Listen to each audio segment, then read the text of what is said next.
Allo sheri bimeze bite? Jya ngo njye naguteye inda reka twese iwacu dutera inda ku manywa. Akareka ntabwo bibaho. Njye papa yarambwiye ngo inda zose yateye mama yazimuteye nijoro kandi wibuke ko twe twabikoze duhagaze mu ishyamba tugateraniramo inda bibaho se. Akareka ubwo ni ubundi.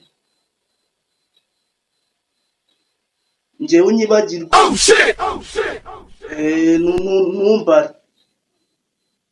Numva aribyo birakureba.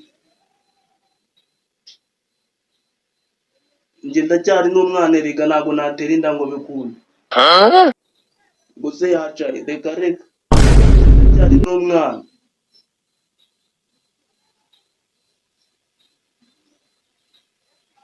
Ngo uraje iwacu?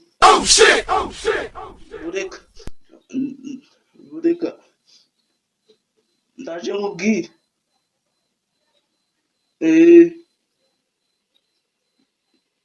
Nanjye ntabwo ndi mu rugo ariko nagiye. Ukimara kubimbwira nahise ngenda. Ngiye kwiyahura nyine. Kwishyira se njyewe urumva byavamo. Nakareka.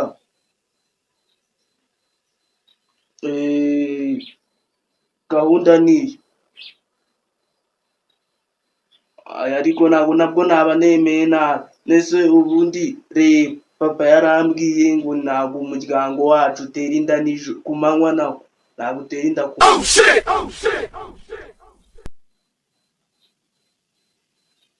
Nese wa muntu se yatubwiye ngo aho duhagaze ntabwo byakunda ngo ntabwo yajyamo nyine.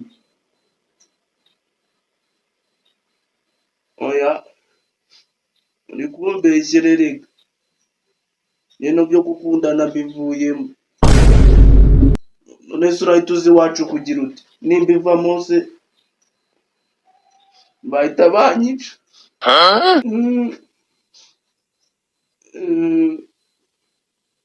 Oya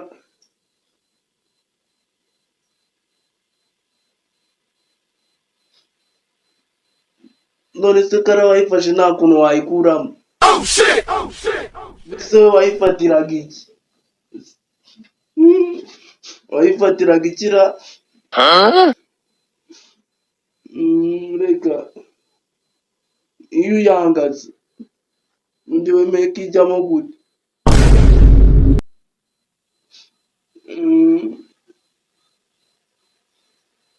Nambabarire cyane noneho.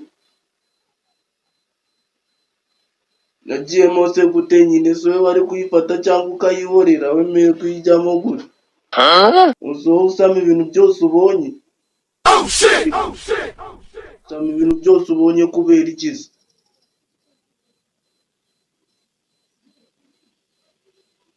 Reka ibintu birakureba. Njye nanapfuye none ntuze no kumbara napfuye. Napfuye. Ubu ndi no kukwihamba. So guys, nakanze subscribe hano ugakora na like hano. Ko nanjye nzamura mbagezaho comment zisekeje guys. Thank you.